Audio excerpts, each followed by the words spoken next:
Good morning class. आज हम सांगीतिक अभियोग्यता परीक्षण अर्थात म्यूजिकल एप्टीट्यूड टेस्ट के विषय में चर्चा करेंगे। साधारणतया ऐसा देखा जाता है कि किसी भी विषय में प्रवेश हेतु अथवा किसी भी क्षेत्र या दिशा के अंदर सफलता जांचने हेतु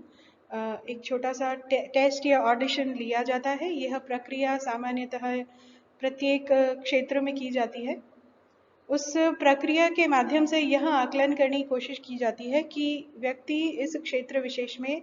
सफल हो सकेगा या नहीं, या उसके कौन से ऐसे बिंदु हैं जिस पर उसको ज़्यादा मेहनत करने की आवश्यकता है अथवा वह किस स्तर का है।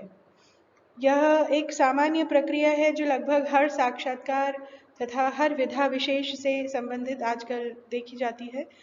यहाँ तक कि छोटे छोटे जो प्रतियोगिताएं होती हैं अथवा बड़े स्तर पर जैसे कि टेलीवाइज्ड इवेंट्स होते हैं, इंडियन आइडल, सारेगामापा आदि, इन सब के अंदर एक ऑडिशन राउंड होता है सब जगह, जिसके काफ़ी सारे चरण होते हैं। एक लोकल, सबसे पहले एक लोकल शुरुआत होती है, फिर स्टेट लेवल पर, फिर उसके बाद में एक बड़े लेवल पर, और उसके अंदर भी कुछ छठे छटाए कुछ क्रीम कैंडिडेट्स को चूज़ किया जाता है जिससे कि वे आगे प्रदर्शन शुरू करें अपना। उन एप्टीट्यूड टेस्ट्स के बीच में यह जांचने की कोशिश की जाती है कि इन सभी का स्तर कैसा है तथा यह इस विधा विशेष में कितने सफल हो पाएंगे। यह जांचना आवश्यक है क्योंकि कई बार किसी विधा को चुनते समय विद्यार्थी के दिमाग में अपनी रुचि होती है अथवा थोड़ा बहुत सोशल प्रेशर होता है, किंतु वह उस विधा के लायक भी है या नहीं। जैसे कि कई लोगों का म्यूजिकल सेंस बहुत अच्छा होता है किंतु उनकी गायन क्षमता अर्थात उनके गले की टोनल क्वालिटी सपोर्ट नहीं करती। तो ऐसे लोगों को यह सजेस्ट किया जाता है एप्टीट्यूड टेस्ट के बाद में कि यदि म्यूजिकल सेंस अच्छा है, रिदम का सेंस अच्छा है तथा स्वरों की समझ अच्छी है, किंतु आप उसको गा नहीं पा रहे, तो आप उस क्षेत्र के अंदर इंस्ट्रूमेंट ले लीजिए या डांस ले लीजिए, ताकि आपका म्यूजिकल सेंस भी बरकरार रहे, आपका वह भी स्किल भी काम आए, तथा जिस विधा विशेष में आपको ज़ीरो से स्टार्ट करना पड़ेगा उसमें आपको एक्स्ट्रा एफर्ट न डालना पड़े। बेटर होगा कि आप जिस लाइन के अंदर थोड़े से एडवांस्ड हैं वहाँ से शुरू करें। एक अन्य इसमें उदाहरण करियर काउंसलिंग का भी दिया जाता है। कुछ बच्चे जैसे कैलकुलेटिव क्षमताएं जिनकी बहुत अच्छी होती हैं, वो बच्चे किंतु जाना नहीं चाहते कॉमर्स लाइन के अंदर, तो ऐसे बच्चों को अन्य ऑप्शंस बताए जाते हैं कि उनके मार्क्स के साथ में कंपेयर करके तथा उनके इंटरेस्ट वगैरह को कंपेयर करके उनको उनकी क्षेत्र विशेष से रिलेटेड स्कोप बताया जाता है। जैसे कि इकोनॉमिक्स ले लेने से बहुत हद तक आपकी कैलकुलेटिव एबिलिटी भी काम आती है तथा आपका स्कोप भी बरकरार रहता है। कई बच्चों को ये पता ही नहीं होता कि इकोनॉमिक्स आर्ट्स के साथ में भी ऑप्ट किया जाता है तथा उसके बाद में कॉम्पिटिटिव एग्जाम्स फाइट करने का स्कोप आपका फिर भी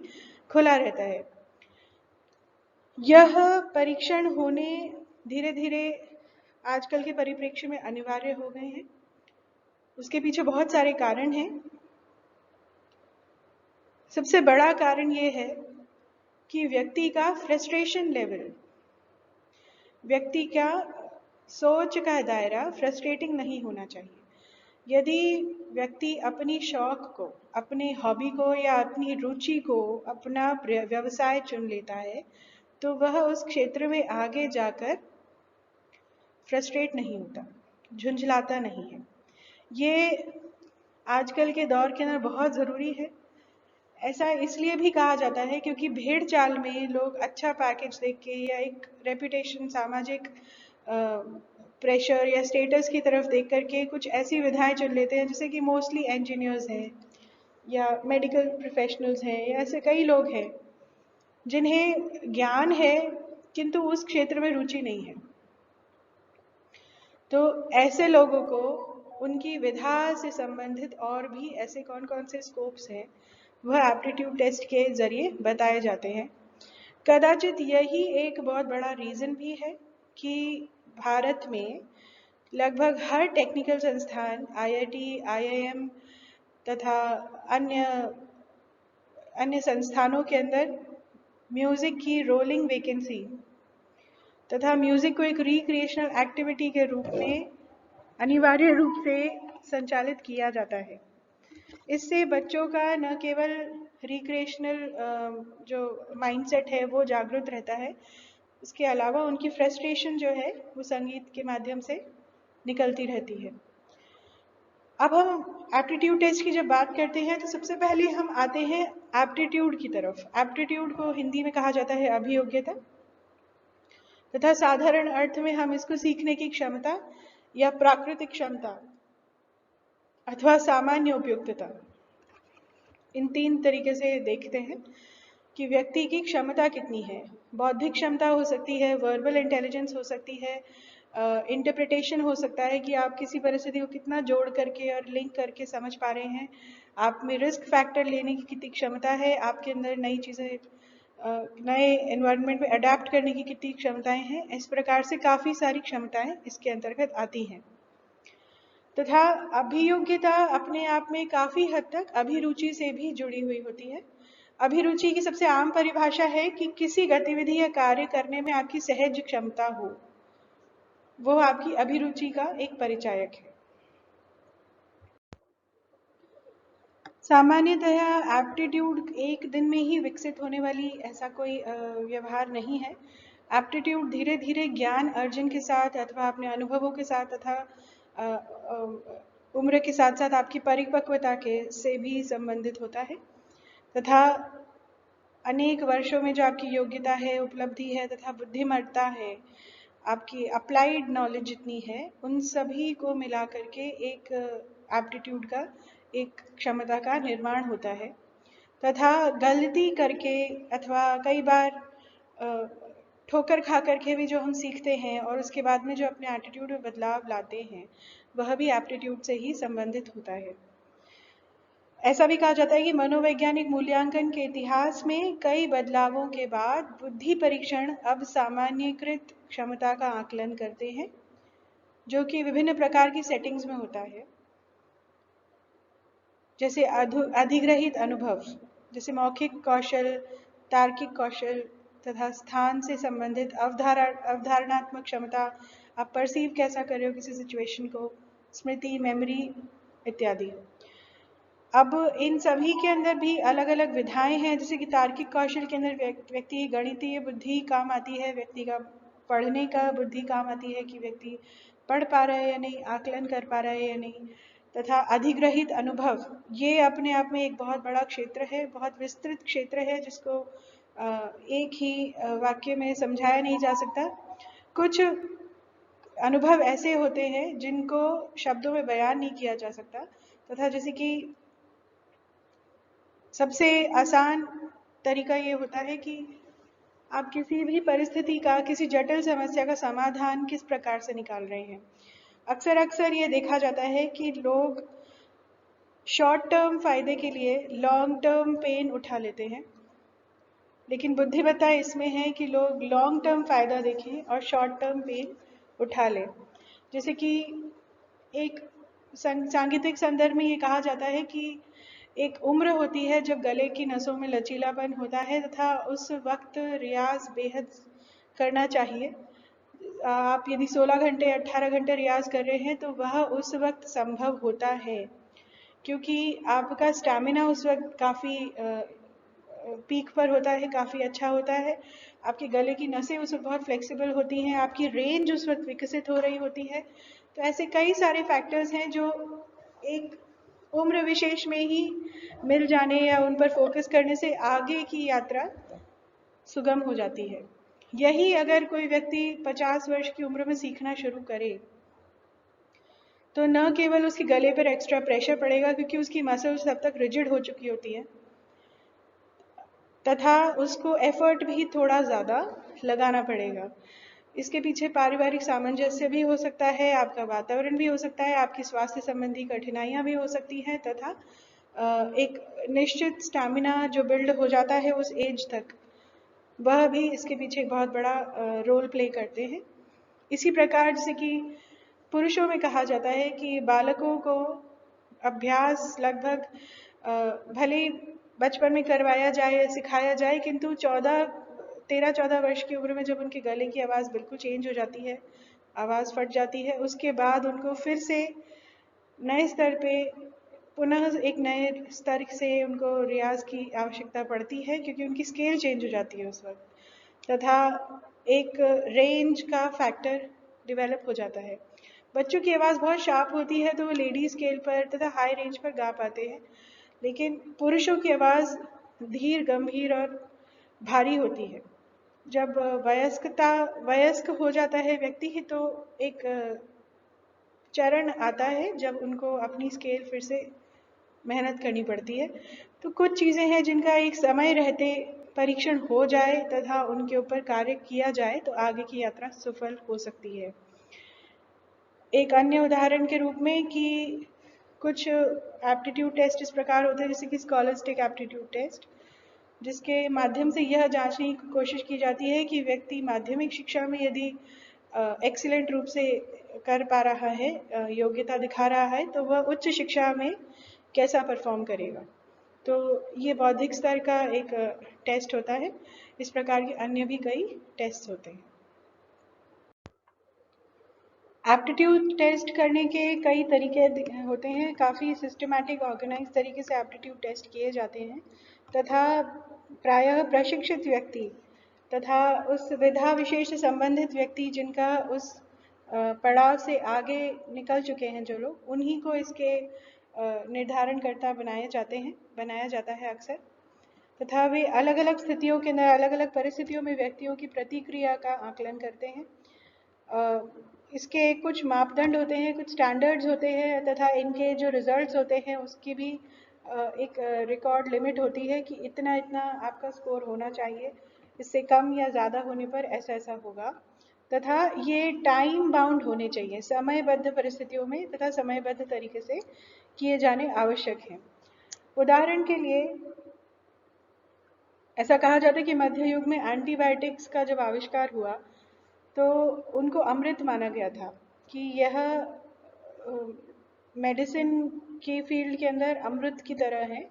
तथा किसी भी बीमारी के अंदर जो आप दवाइयाँ ले रहे हैं उसके साथ में यदि आप एंटीबायोटिक्स लेना शुरू करें तो आपकी बॉडी के अंदर कुछ ऐसे एंजाइम्स तथा कुछ ऐसे एंटीबॉडीज पैदा होंगी जिनसे कि रोग प्रतिरोधक क्षमता बढ़ जाएगी आपकी। किंतु आधुनिक समय आते आते जब उन एंटीबायोटिक्स के भी साइड इफ़ेक्ट्स दिखाई दिए, तब लोगों को समझ आया कि एंटीबायोटिक्स अपने आप में कितना बड़ा जहर है तथा इनको कितनी लिमिट में लिया जाना चाहिए। इसीलिए कहते हैं कि काल चक्र बार बार घूम करके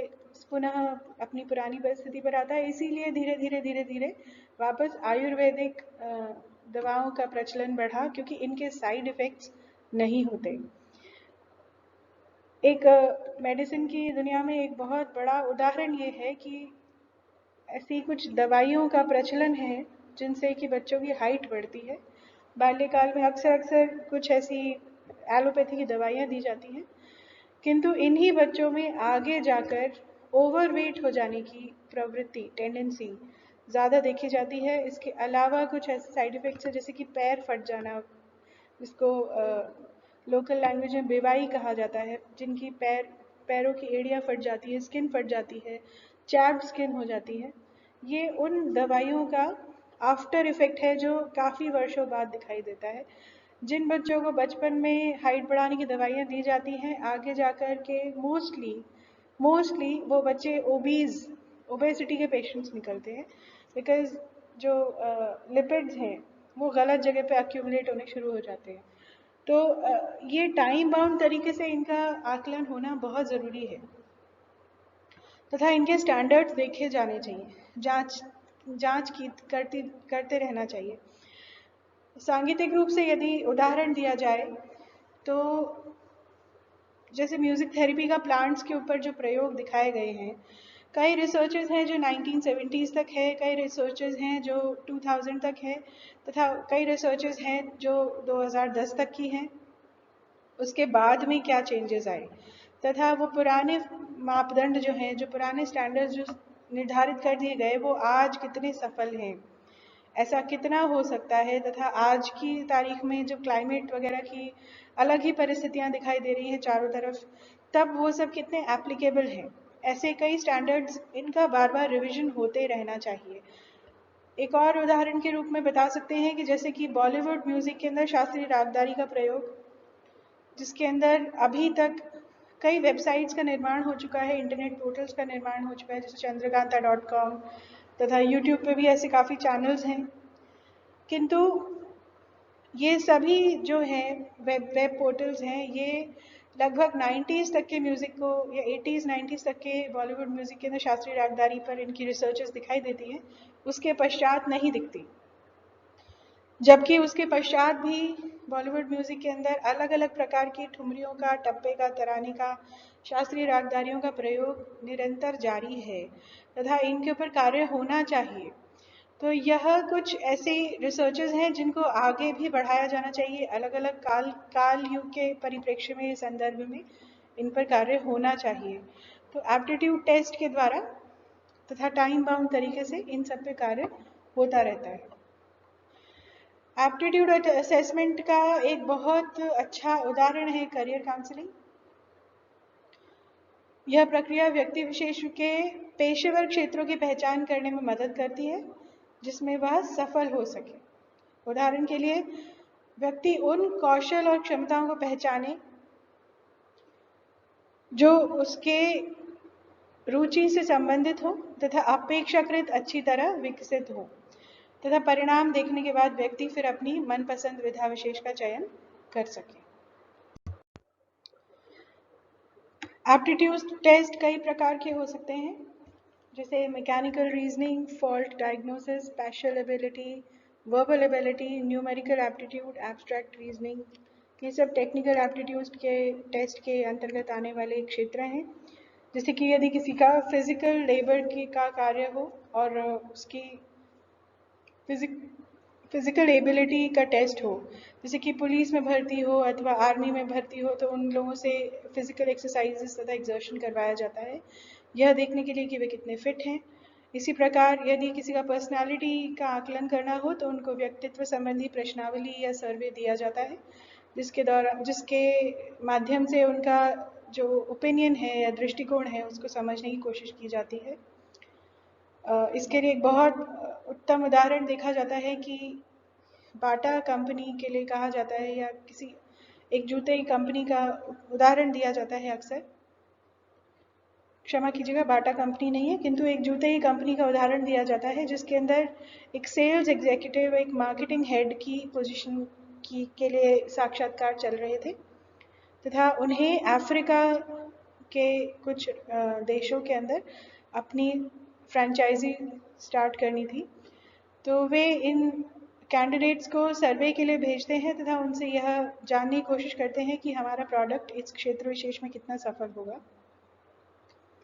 तो जो पहला कैंडिडेट वापस आता है वह यह कहता है कि यह फ्रेंचाइजी अफ्रीका में सफल नहीं होगी क्योंकि यहाँ के लोग जूते नहीं पहनते,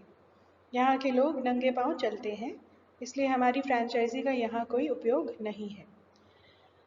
तथा दूसरा कैंडिडेट आकर के बोलता है कि हमारी फ्रेंचाइजी यहाँ अत्यधिक सफल होगी क्योंकि यहाँ के लोगों के पास जूते नहीं हैं। यह सोच का एक डिफरेंस है। किसी को अपॉर्चुनिटी के अंदर फॉल्ट दिखाई देती है, किसी को फॉल्ट में अपॉर्चुनिटीज दिखाई देती हैं। इसी प्रकार पारंपरिक योग्यता परीक्षण भी होते हैं जिससे कि विधा विशेष से संबंधित कौशल का आकलन किया जा सकता है। अतः सार रूप में हम ये कह सकते हैं कि योग्यता या प्राकृतिक प्रतिभा और सीखने की क्षमता को जांचने के लिए जो ऐसी क्षमताएं जो लंबे समय तक अत्यधिक स्थिर रह सके, उनको जांचने के लिए एप्टीट्यूड टेस्ट का प्रयोग किया जाता है तथा इनके माध्यम से यह जांचा जाता है कि व्यक्ति किस विधा विशेष में अत्यधिक सफल होगा तथा उसे किस क्षेत्र के अंदर अधिक मेहनत करने की आवश्यकता है। अब हम एप्टीट्यूड टेस्ट की अनेक श्रेणियों पर आते हैं। इसके अंदर समस्या समाधान, साधारण समस्या समाधान भी हो सकता है, जटिल समस्या समाधान भी हो सकता है, हमारी प्राथमिकताओं का आकलन भी हो सकता है, हमारा संख्यात्मक तथा गणितीय कौशल हो सकता है, तथा इसमें कई बार साइकोमेट्रिक परीक्षण करने के लिए कई ऑब्जेक्टिव टाइप क्वेश्चंस दिए जाते हैं, अर्थात बहु विकल्प वाले प्रश्न दिए जाते हैं तथा इन सभी का एक एग्रीगेट स्कोर निकाला जाता है। अक्सर इंट्रोवर्ट्स, एम्बीवर्ट्स और एक्सट्रोवर्ट्स यानी कि अंतर्मुखी, बहिर्मुखी तथा सामान्य व्यक्ति, ऐसे पर्सनालिटीज़ के आकलन के लिए एक निश्चित स्कोर दिखाए जाते हैं कि यदि आपका इसके बिलो है तो आप इंट्रोवर्ट हैं, अगर आपका इससे हाई है तो आप एक्सट्रोवर्ट हैं तथा अगर आप इसके बीच में हैं तो आप एम्बीवर्ट हैं। इसी प्रकार आईक्यू टेस्ट की जब बात होती है तो जो बच्चे 60 से बिलो होते हैं वो आईक्यू लेवल उनका लो माना जाता है तथा जो 125 अबव होते हैं उनको आउटस्टैंडिंग माना जाता है तथा यदि आपकी रेंज 60 टू 120 या 110 के बीच में है तो आप नॉर्मल माने जाते हैं, आप नॉर्मल व्यक्ति माने जाते हैं। ऐसा कहा जाता है कि 125 आईक्यू आज तक इतने वर्षों में, इतनी सदियों में सिर्फ दो ही व्यक्ति थे, एल्बर्ट आइंस्टाइन तथा स्टीफन हॉकिंग्स। उनके अलावा अभी तक कोई आउटस्टैंडिंग आईक्यू वाला व्यक्ति नहीं हुआ। और ये सारे टेस्ट, ये सारे रिजल्ट्स एप्टीट्यूड टेस्ट के बाद में ही देखे जाते हैं। ऐसे कई बार ऐसे सर्वेज का तथा ऐसे परीक्षणों का सबसे ज़्यादा प्रयोग आईएएस, आरएएस तथा इस प्रकार की सिविल सर्विसेज के एग्जाम्स के अंदर किया जाता है, जिसमें व्यक्ति कितनी जल्दी किसी समस्या का समाधान ढूंढ सकता है तथा समस्या की जड़ को पहचान सकता है तथा कड़ियों को जोड़ सकता है। किसी भी, जैसे कि उदाहरण के लिए सांगीतिक रूप से यदि देखा जाए तो पहले सरगम पलटों का अभ्यास कराया जाता है। प्रारंभिक विद्यार्थियों को शुद्ध स्वरों की रागें जैसे कि बिलावल अथवा यमन से शुरुआत की जाती है, जिससे कि उनके शुद्ध स्वरों पर पकड़ बढ़े तथा उनको सरगम और पलटों का अभ्यास कराया जाता है काफ़ी लंबे अरसे तक। इसके अंदर कोशिश यह होती है कि जब तक बच्चों का स्वरों का पकड़ न बढ़े, मजबूत न हो, तब तक आगे अन्य राग की तरफ न मुड़ा जाए। इसके बाद में आता है बंदिश, उसके बाद में आती है आलाप ताने। यदि आपका सरगम और पलटों पर अभ्यास बहुत अच्छा है तो आप आलाप तान आराम से कर सकते हैं तथा कैच भी कर सकते हैं, समझ भी सकते हैं, पैटर्न्स भी समझ सकते हैं, खुद से भी बना सकते हैं तथा इसके बाद में धीरे धीरे एक एक स्वर कोमल करके कोमल रागों की तरफ जाने की कोशिश होती है और धीरे धीरे धीरे धीरे जटिल रागों की तरफ जाते हैं। तो यह कड़ी इसलिए अब आवश्यक है क्योंकि अगर शुरुआत में ही मुश्किल चीज़ सिखा दी जाए तो व्यक्ति का न केवल क्षमता डाउन हो जाती, एनर्जी लो हो जाती है, अपितु उसका इंटरेस्ट भी खत्म हो जाता है। तो एप्टीट्यूड टेस्ट सरल से जटिल की ओर जाते हैं अक्सर, जैसे कि एक सामान्य उदाहरण के लिए आप केबीसी भी देख सकते हैं, कौन बनेगा करोड़पति, जिसके अंदर शुरुआत के अंदर काफ़ी सरल प्रश्न पूछे जाते हैं तथा धीरे धीरे धीरे धीरे स्तर बढ़ाया जाता है जटिलता का। तथा संगठनों के अंदर आमतौर पर यह सुनिश्चित किया जाता है कि साक्षात्कार यदि हो रहे हैं तो कई चरण तक हो, जिससे कि सबसे उपयुक्त उम्मीदवार इस माध्यम से, एप्टीट्यूड टेस्ट के माध्यम से उन्हें मिल सके। एप्टीट्यूड टेस्ट के जो सबसे ज़्यादा पॉपुलर श्रेणियां हैं उनके अंदर आते हैं इस प्रकार। पहला है डायग्रामेटिक रीजनिंग अथवा आरेखीय तर्क, कि आप किसी फ्लो चार्ट अथवा चित्र को देख करके आप अपना लॉजिक कितना दे पा रहे हैं, आप कितना समझ पा रहे हैं उस परिस्थिति विशेष को। जैसे कि ये जो टेस्ट है यह ऐसे बच्चों के ऊपर सबसे ज़्यादा सफल सिद्ध हुआ जिनके साथ में पहले चाइल्ड अब्यूज़ हो चुका है तथा वे अपनी बातों को रखने में शर्माते हैं या डरते हैं। तो इस प्रकार के जो प्रयोग हैं उनको चित्र के माध्यम से, चित्र बना करके तथा उनको उनकी हॉबी विशेष के माध्यम से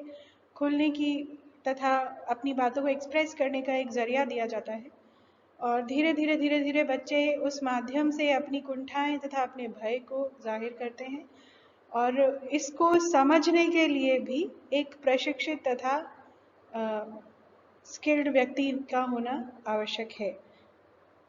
इसी प्रकार न्यूमेरिकल रीजनिंग, संख्यात्मक तर्क, जो कैलकुलेटिव एबिलिटी होती है कि यदि आपका आज की अगर आपकी सेविंग्स इस प्रकार से अगर आरंभ हो जाए तो आगे जाकर के आपको कितना बेनिफिट होगा, अथवा जो बड़े बड़े संस्थान हैं उनके अंदर किस प्रकार से एक सीए और सीएस का रोल आता है, वो सब न्यूमेरिकल रीजनिंग से संबंधित हैं। इसी प्रकार वर्बल रीजनिंग, मौखिक तर्क, जितने भी जिन व्यक्तियों का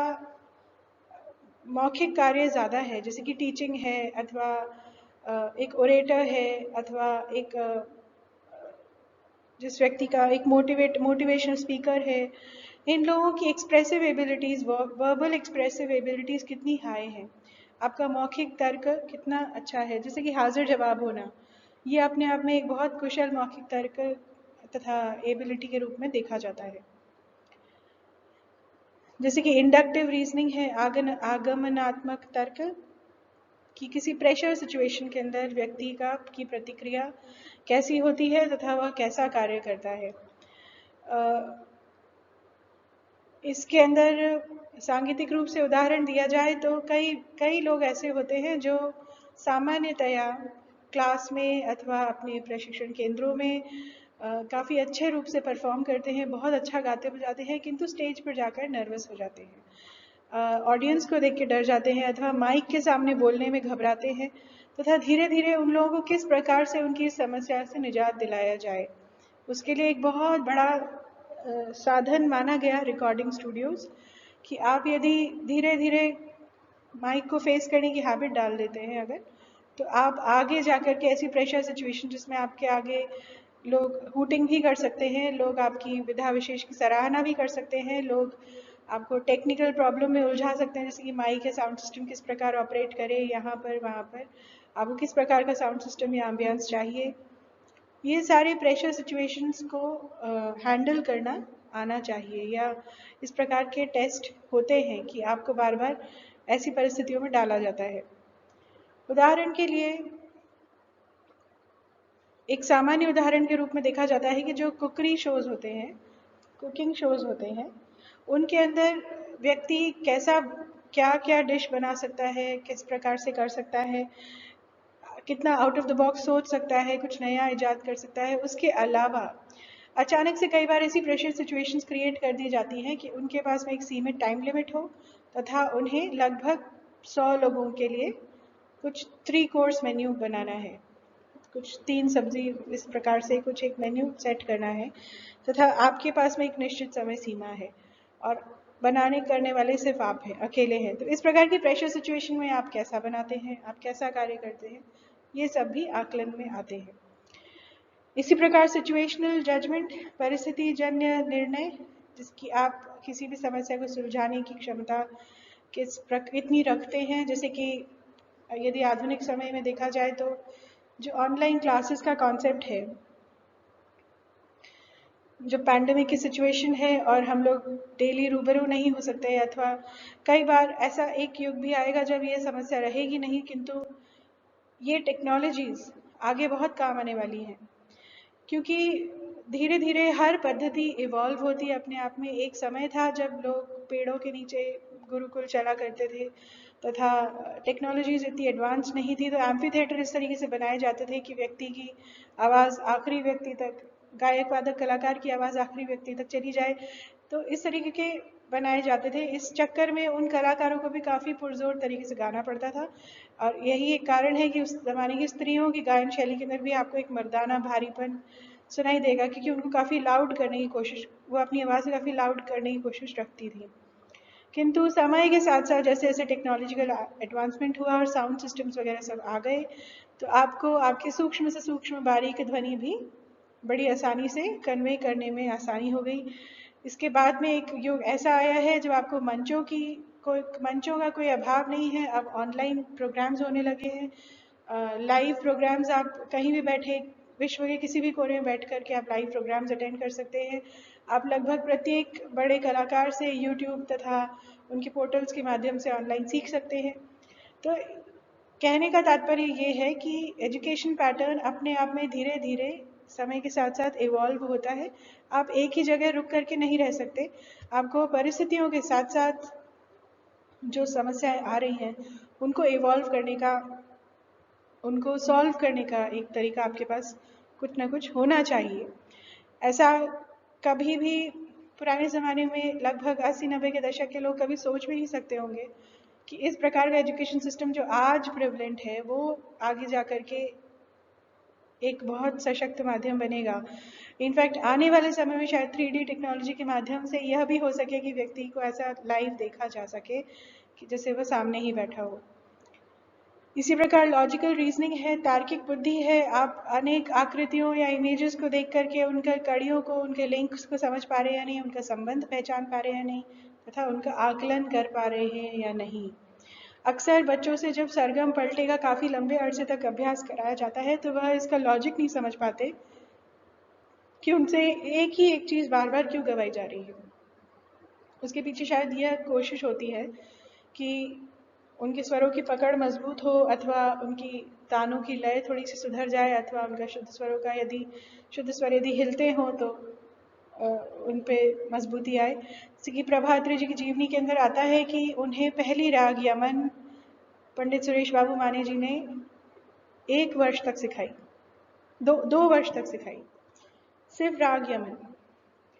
तो आप यहाँ पर यह देखना चाहिए कि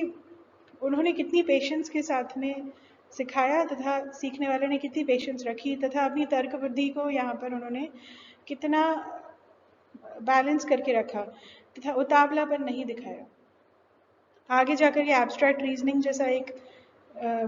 टेस्ट भी होता है, अमूर्त तर्क, जिसमें बुद्धि परीक्षण के समान है, जिसमें सामान्य ज्ञान का आकलन करते हैं तथा नई परिस्थितियों में आपके ज्ञान का उपयोग करने की क्षमता का आकलन होता है। इसके अंदर एक बहुत सिंपल सा उदाहरण ये दिया जाता है कि यदि आपको किसी नट बोल्ट को कसने के लिए स्क्रू ड्राइवर की ज़रूरत है लेकिन आपके पास में वह उपलब्ध नहीं है, तो आप किस प्रकार से किसी अन्य साधन को यूज़ करके उस नट बोल्ट को कस सकते हैं, जैसे कि कैंची हो या चाकू हो या पेन का हैंडल हो, अथवा ऐसी कोई वस्तु। यानी कि जो ज्ञान आप अर्जित कर रहे हैं वह आप अप्लाइड फील्ड में कितना एप्लीकेबल है, इस प्रकार के टेस्ट किए जाते हैं। ये देखिए यहाँ जिस प्रकार कुछ एप्टीट्यूड टेस्ट के विवरण दिए गए हैं। एप्टीट्यूड टेस्ट कई प्रकार के होते हैं, किंतु कुछ मुख्य के वर्णन यहाँ पर, कुछ मुख्य का नाम यहाँ दिया है, जैसे कि verbal reasoning test, in tray exercises, diagrammatic test, situational judgement test, inductive reasoning, cognitive ability, mechanical reasoning, Watson Glaser test, ये इन्होंने ही बनाया था, वॉटसन ग्लेजर ने ही बनाया था, तथा numerical reasoning test, abstract reasoning, spatial awareness, error checking test etcetera. इन सभी के माध्यम से अलग अलग क्षेत्रों का आकलन किया जाता है।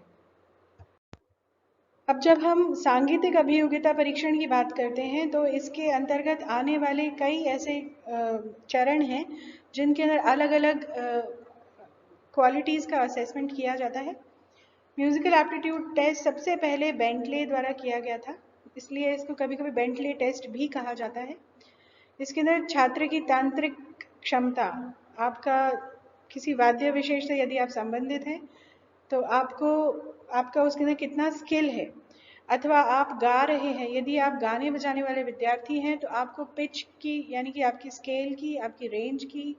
जिस राग को आप गा रहे हो उसके स्ट्रक्चर की नॉलेज तथा रिदम की नॉलेज, स्पीड और टेम्पो की नॉलेज आप में कितनी है। अक्सर गायन के विद्यार्थियों का सबसे पहले वॉइस टोनल क्वालिटी का टेस्ट होता है कि इनकी आवाज़ भारी है या बुलंद है या सॉफ्ट है, या उनका रेंज कहाँ तक है, या उनका मंद्र सब तक कमज़ोर है अथवा उनका तार सब तक कमज़ोर है, तथा इनका एक स्वर से दूसरे स्वर को वो पहचान पा रहे हैं या नहीं। जैसे कि सा रे गा मा पा धा नी सा, इतना समझ आना चाहिए कि हर स्वर एक से दूसरे से ऊपर है, इस प्रकार जा रहा है। किंतु कुछ विद्यार्थी एक ही स्वर पर सातों स्वर बोल जाते हैं, सा रे गा मा पा धा नी सा। तो यह इतना समझ है या नहीं, उनको समझ आ रहा है या नहीं। जो अप्लाइड टेस्ट हैं उनके अंदर बाकायदा पेरेंट्स की मौजूदगी के अंदर ऐसे टेस्ट कंडक्ट किए जाते हैं। एक समय में कई छात्रों को दिए जाते हैं और प्रत्येक प्रश्न का उत्तर देने वाले छात्रों को रिकॉर्डिंग में सेट अंतराल दिए जाते हैं।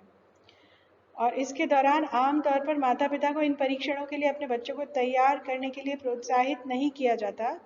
लेकिन पहले से बता दिया जाता है कि ऐसा परीक्षण दिया जाएगा। इसमें उन जैसे कि यदि हम टेलीवाइज्ड इवेंट्स की बात करें, सारेगामापा इत्यादि, तो यह ज़रूर बता दिया जाता है कि आज लता जी गानों का राउंड है, किंतु यह नहीं बताया जाता कि क्या गाना है, यह आप अपनी उस पर चूज करिए। अथवा भक्ति संगीत का राउंड है, इस प्रकार से आपका जॉनर कौन सा है, इसको असेस करने के लिए कई राउंड्स होते हैं। यदि कोई व्यक्ति हिप हॉप बहुत अच्छा गाता है तो वो अपने राउंड में कमाल करेगा, यदि कोई क्लासिकल बहुत अच्छा गाता है तो वो अपने राउंड में कमाल करेगा। तो ये अलग अलग चरण होते हैं। अभ्यास परीक्षण के लिए प्रत्येक परीक्षण की एक निश्चित संख्या छात्रों को प्रतिक्रिया के लिए समय सीमा के साथ दी जाती है। यदि छात्र अधिक कुशल हो जाता है तो समय सीमा को कम किया जा सकता है। जैसे कि यदि सांगीतिक विद्यार्थी है तो उससे सरगम पलटों का अभ्यास पहले विलंबित लय में कराया जाता है तथा धीरे धीरे जब उसके स्वरों की पकड़ मजबूत होती है तो द्रुत गति में अभ्यास कराया जाता है। जब हम पिच की बात करते हैं, एक स्टैंडर्ड म्यूजिकल एप्टीट्यूड टेस्ट में मूलतः 3 चीज़ों का आकलन होता है: पिच, मेलोडी और टेक्सचर।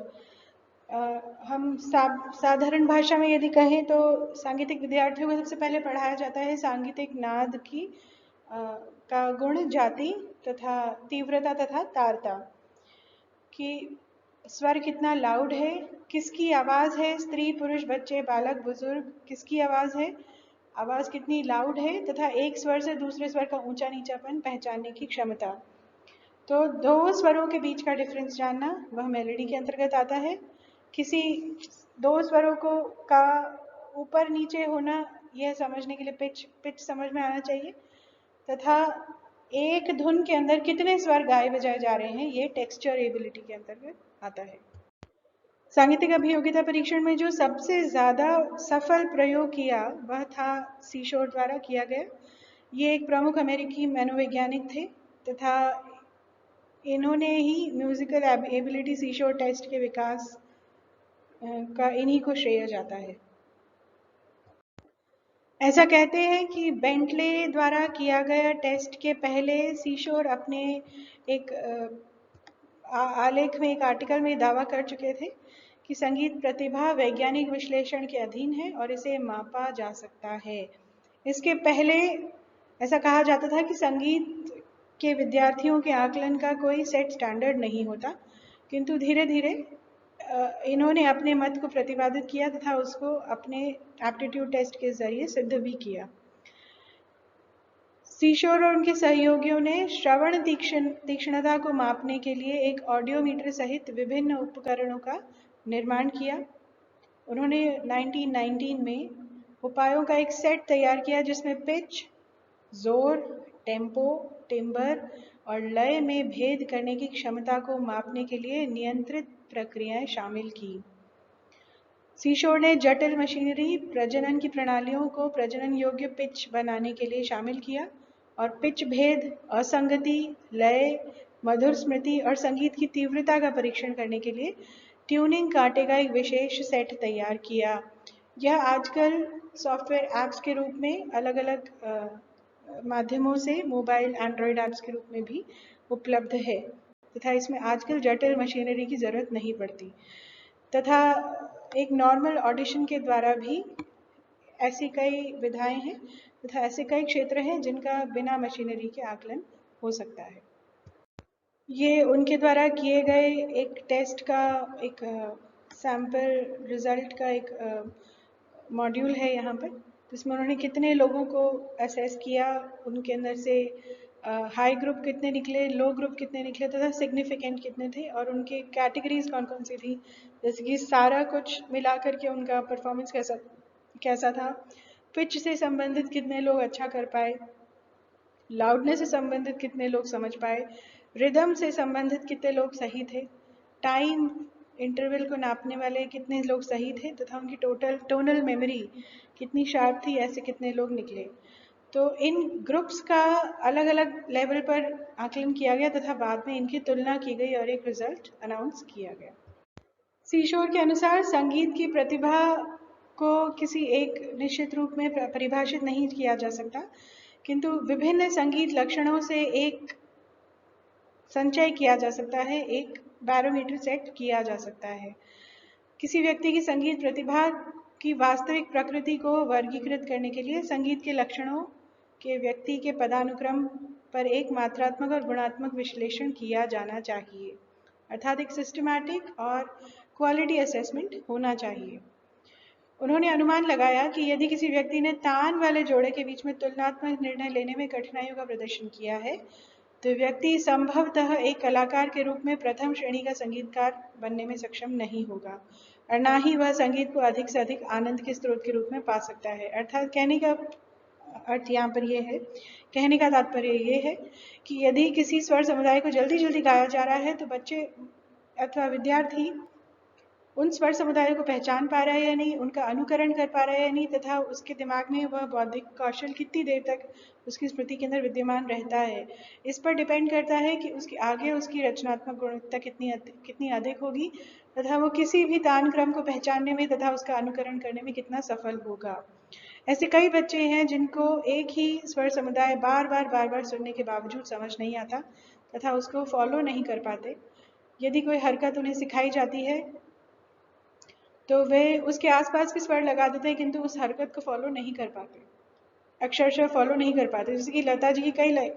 जी के कई गानों के अंदर उन्होंने ऐसी कई बारीक बारीक हरकतें ले रखी हैं जिसको कई विद्यार्थी काफ़ी रियाज के बाद में गा पाते हैं। किसी किसी गले में गॉड गिफ्ट होती है, वो तुरंत सुन करके दोहरा देते हैं। कुछ बच्चे ऐसे होते हैं जिनके आगे बार बार वह सुनाया जाए, उसके बावजूद वे उसको कॉपी नहीं कर पाते अथवा उसके आसपास नहीं पहुंच पाते। तो ऐसे लोगों के लिए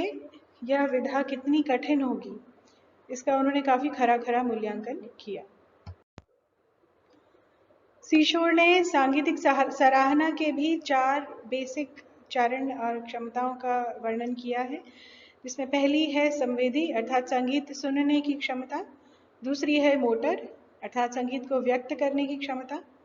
तीसरी है साहचर्य संगीत को समझने की क्षमता और चौथी है भावात्मक, ऐसी क्षमता जिसमें संगीत महसूस करें और भावनाओं के द्वारा व्यक्त करें। संवेदी क्षमता संगीत सुनने की क्षमता के अंतर्गत ये आता है कि कुछ लोगों का झुकाव हिप हॉप अथवा रॉक म्यूजिक के प्रति ज़्यादा होता है तथा वे क्लासिकल को नहीं सुनना चाहते अथवा वे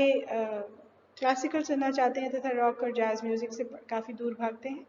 तो सुनने की क्षमता कितनी है, आपका सैचुरेशन लेवल कहाँ आ जाता है, यह भी एक गुण है। इसके अलावा मोटर संगीत को व्यक्त करने की क्षमता, कि आपको जो चीज़ अच्छी लग रही है उसको आप दोहरा पा रहे हैं या नहीं, उसको आप वापस गा पा रहे हैं या नहीं, या व्यक्त कर पा रहे हैं या नहीं। इसी प्रकार साहचर्य संगीत को समझने की क्षमता, यह एक श्रोता में गुणवत्ता की पहचान का एक बहुत बड़ा मापक है और ये उन्होंने काफ़ी खरा इवैल्यूएशन किया है। संगीत को समझने की क्षमता वाकई में प्रत्येक व्यक्ति में नहीं होती। कुछ लोग इसको बहुत हल्के में लेते हैं, जैसे कि यदि तबले पर कोई तिहाई अथवा चक्रधार परन चल रही है तो कई लोग पहली धा धा धा धा पर ही तालियां बजा देंगे तथा कई लोग उसके 3 तिहाई पूरे होने के बाद उसकी सराहना में तालियां बजाएंगे। तो कई लोगों को यह भी समझ नहीं आता कि हुआ क्या, कई लोगों को यह भी समझ नहीं आता कि कहाँ पर दाद देनी है तथा कई लोग बारीकियों को समझने का कौशल रखते हैं। जैसे कि कई बार मियाँ मल्हार के बीच में यदि आप बाहर का स्वर समुदाय गा जाएं तो रसिक श्रोता नहीं पहचान सकता, किंतु सहृदयी श्रोता पहचान जाएगा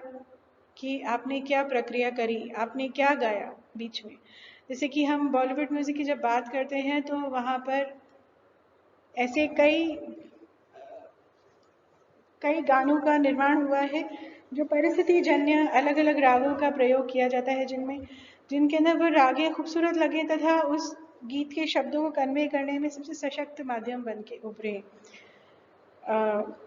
ऐसे कई गीत भी हैं जिनके अंदर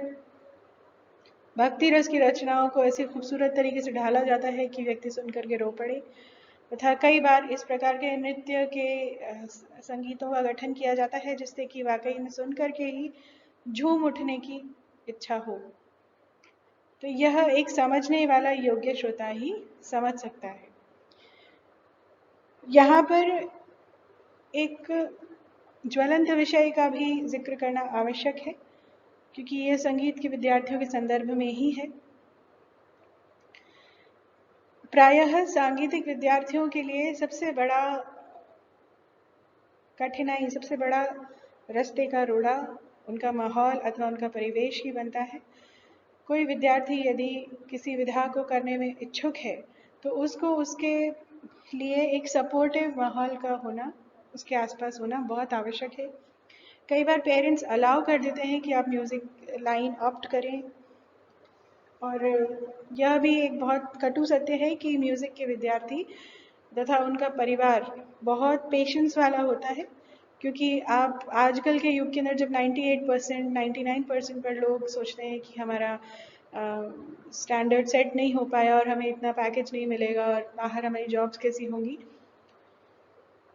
ऐसे परिप्रेक्ष्य में जब आप एक विधा के रूप में म्यूज़िक को अपना मेजर व्यवसाय चुन लेते हैं तो इसके अंदर आपका जो करेज है वो बहुत खुल करके सामने आती है, तथा इसको सपोर्ट करने के लिए एक पॉजिटिव माहौल का होना आवश्यक है कि यदि आपको उस विधा के लिए इतने घंटे का रियाज आवश्यक है तो आपका परिवार आपको उतनी देर रियाज करने दे। इसके अलावा समाज भी अक्सर एक हल्के रूप में देखता है कि सांगीतिक विद्यार्थी है तो ठीक है, छोटी सी बात है, लेकिन धीरे धीरे जब हम रिसर्च के पैमानों पर जा रहे हैं, हम आगे बढ़ रहे हैं, हम देख रहे हैं कि संगीत अपने आप में एक सीरियस विषय के रूप में कितना चमक के बाहर आ रहा है, इसका एक काफ़ी बड़ा प्रयोग थेरेप्यूटिक इम्पैक्ट्स के अंदर यूज़ हो रहा है। और वही बात है कि जब योगा बन करके वापस विदेशों से आया, जब प्राणायामा बन करके विदेशों से वापस आया, तब हमें रियलाइज़ हुआ कि ये हमारी चीज़ थी। एक समय होगा जब ओमा बन करके आएगा वापस, तब हमें रियलाइज़ होगा कि ये हमारी चीज़ थी। इसी प्रकार आप यूरोप के अंदर देखें कि हमारी जो विशुद्ध ध्रुपद धमार गायन वादन शैली है उसका वहाँ पर बहुत ज़्यादा प्रचलन है, तथा भारत के अंदर इसका प्रचलन काफ़ी कम हो गया है। इसी प्रकार हमारा वाद्य संगीत है जो pure form of classical music है, उसका विदेशों में सबसे ज़्यादा प्रयोग हो रहा है, तथा हमारा ही यूथ, भारत का ही यूथ इससे विमुख हो रहा है। तो यहाँ पर यह समझना बहुत अनिवार्य है कि हम अपनी हेरिटेज को कितनी वैल्यू करते हैं। और ऐसा कहा जाता है कि तानसेन बने न बने, कानसेन बनना बहुत आवश्यक है। आप अच्छा संगीत सुने, आप गुणवत्ता वाला संगीत सुने तथा उसकी श्रेयस्कर सराहना करें। हम किसी भी अलग विषय से अपने विषय को क्यों कंपेयर करें, तुलना ही क्यों करें, जब हम जानते हैं कि हम एक ऐसी परंपरा, एक ऐसी हेरिटेज को रिप्रेजेंट कर रहे हैं जो आदिकाल से जनित है, जिसका आज भी उतना ही उपयोग है जितना तब था, जिसका आज भी कोई तोड़ नहीं निकला, जिस विधा के अंतर्गत अन्य सभी विधाएं सम्मिलित हैं। जैसे कि यदि मैं आज एक छोटी सी बात करूं, संगीत से मैथ्स का रिलेशन, संगीत से मेडिकल साइंस का रिलेशन, संगीत से फिजिक्स का रिलेशन, संगीत से ह्यूमन एनाटॉमी फिजियोलॉजी का रिलेशन, सांगीतिक वाद्यों से अनेक मेटल्स और मेटलर्जी साइंस वगैरह का रिलेशन, आप ये सोचें कि कैसे इन वाद्यों का निर्माण हुआ, कैसे उस वक्त ये सारे औजार उपलब्ध हुए होंगे, तथा किस प्रकार से वाद्यों का स्वरों की स्थापना हुई होगी, उनकी ऑसिलेशंस तथा उनके अनुरणन की संख्या का काउंट हुआ होगा, किस प्रकार से इन सभी चीज़ों का एक प्राणायाम से, तथा आप जो ग्लैंड्स की बातें करते हैं कि हम संगीत सुनने से डोपामिन रिलीज होता है तथा सेरोटोनिन रिलीज होता है, कैसे इन सभी द्रव्यों की जांच उस काल में ही हो गई थी जब ऐसी टेक्नोलॉजीज ही नहीं थी, किंतु इनका इम्पैक्ट इतना सफल रूप से देखा गया कि वो विधाएं आज भी चल रही हैं। गंगा यदि वैदिक काल में उपजी तो आज भी उसको पवित्र माना जाता है, इसमें कोई दो राय नहीं है, तथा हम गंगा को अन्य किसी नदी से कंपेयर नहीं कर सकते। इसी प्रकार हमारी विधा विशेष, संगीत विधा विशेष किसी और विधा से तुलना नहीं होनी चाहिए। यह अपने आप में अप्रतिम है तथा इसको हल्के में नहीं लेना चाहिए। यह समझने की क्षमता भी कदाचित धीरे धीरे विकसित होती है तथा गुणी श्रोता ही समझ सकते हैं। इसी प्रकार भावात्मक क्षमता की जब हम बात करते हैं तो कई लोग सूक्ष्म बारीकियों को महसूस करके उसके प्रति रिस्पॉन्ड कर पाते हैं तथा कई लोगों को उसका सौंदर्य समझ नहीं आता,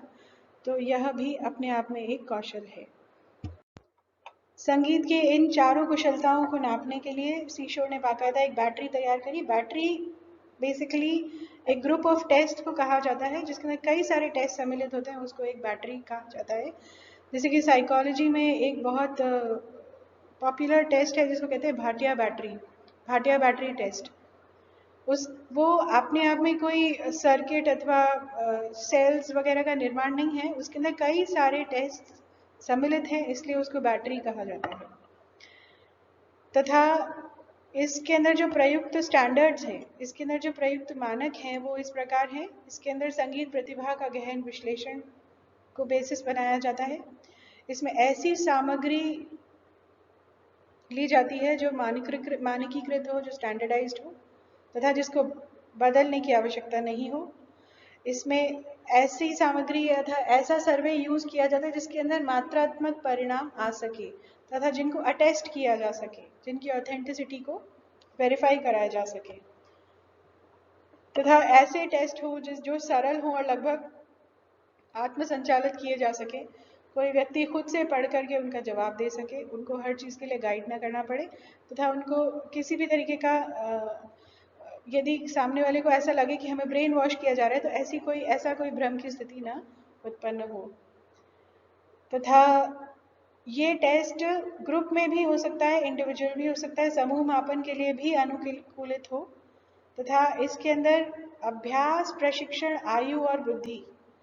इन सारे सेक्टर्स का विशेष रूप से ध्यान रखा जाता है।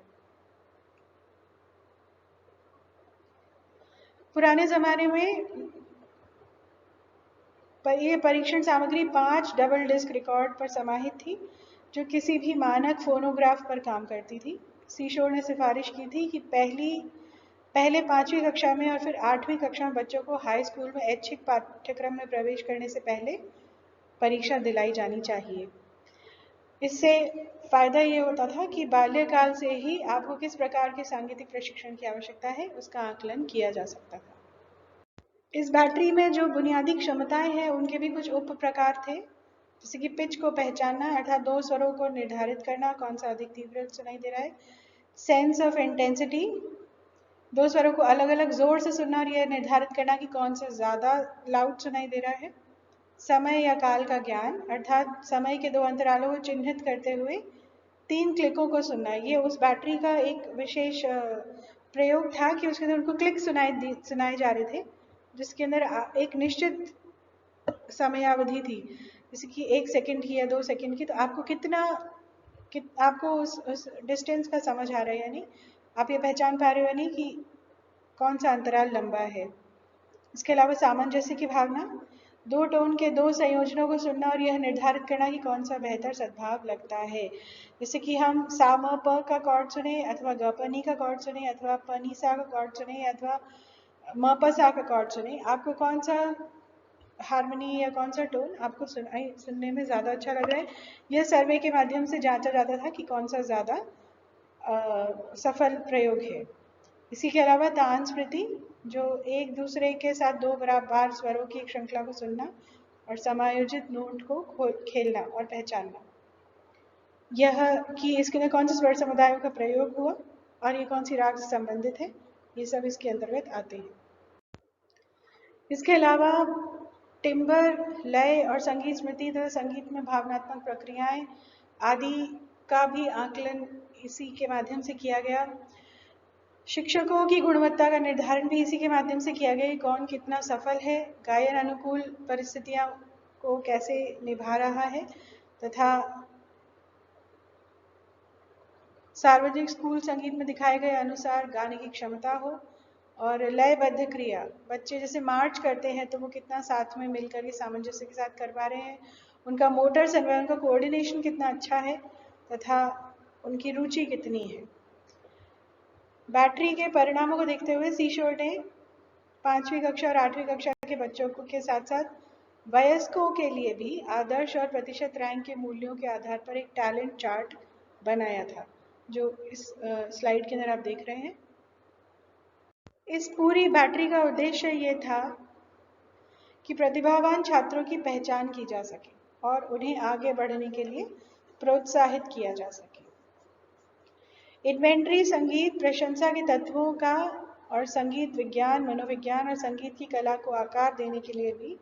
काम करती है। म्यूजिकल एबिलिटी के सीशोर टेस्ट को प्राथमिक स्कूलों में भी लागू किया जा सकता है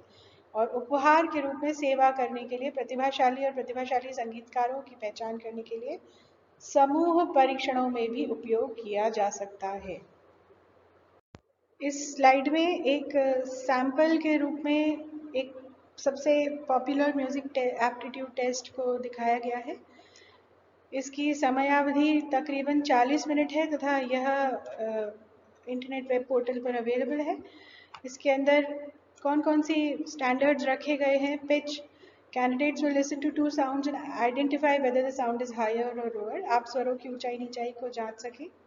एक सेक्शन के अंदर लगभग 10 प्रश्न होंगे। उसी प्रकार शेप है second, candidates will listen to a melody and identify the shape of the music by picking from a choice of graphic scores. अर्थात कोई ध्वनि तीव्र है, तीखी है अथवा सॉफ्ट है अथवा मेलोडियस है, इसका एक ग्राफ बनाया जाता है तथा उस स्पेसिफिक ग्राफ पर टिक करना होता है। Volume, candidates will listen to a piece of music and identify the contrast in volume by picking from a choice of graphic scores. इसके अंदर ऑब्जेक्टिव टाइप क्वेश्चंस के अंदर होते हैं, लेकिन ग्राफ के माध्यम से स्कोर्स दिखाए जाते हैं। आपको उचित ग्राफ के ऊपर टिक करना होता है, कौन सा स्वर ज़्यादा लाउड सुनाई दिया, कौन सा किसका वॉल्यूम कम था। इसी प्रकार लेंथ ऑफ साउंड, कौन सा कितनी देर तक चला। Texture, candidates will listen to a piece of music and identify how many different instruments are playing, जिसको हम नाद की जाति अथवा गुण कहते हैं कि ये कौन से वाद्य विशेष की आवाज़ है अथवा किसकी आवाज़ है वो पहचान सकें। स्पीड ऑफ म्यूजिक, हम लय को पहचान सक रहे हैं या नहीं, हम स्पीड या टेम्पो को फॉलो कर पा रहे हैं या नहीं। मूड एंड इमोशन, ये सॉफ्ट म्यूजिक है, ये इमोशनल है, ये रॉक है, ये जैज है या ये हिप हॉप नंबर है, हम उसको पहचान पा रहे हैं या नहीं। Candidates who achieve the qualifying mark in the test will be invited to an audition. ये उस 2012 की कंडक्टेड एक सर्वे का सैंपल है जिसके अंदर उन्होंने यह दिया था कि जो इस टेस्ट को क्वालिफाई करते हैं उन्हीं को परफॉर्मेंस के लिए आगे बुलाया जाएगा। तो यह एक काफ़ी प्रसिद्ध टेस्ट है जिसका यहाँ पे सैंपल दिया गया है। अर्थात हम यह कहना चाह रहे हैं कि सांगीतिक अभियोग्यता परीक्षण धीरे धीरे, विदेशों में तो बहुत प्रचलित है, धीरे धीरे भारत में भी पैर पसार रहा है तथा यह एक निश्चित सीमा में होना चाहिए जिससे कि व्यक्ति शुरुआत से ही एक सही चैनल पकड़ सके। यदि किसी व्यक्ति की सांगीतिक कुशलता बहुत अच्छी है किंतु वह यह जांचना चाह रहा हो कि वह नृत्य के क्षेत्र में ज़्यादा सफल होगा अथवा वाद्य वादन के क्षेत्र में ज़्यादा सफल होगा अथवा गायन के क्षेत्र में ज़्यादा सफल होगा,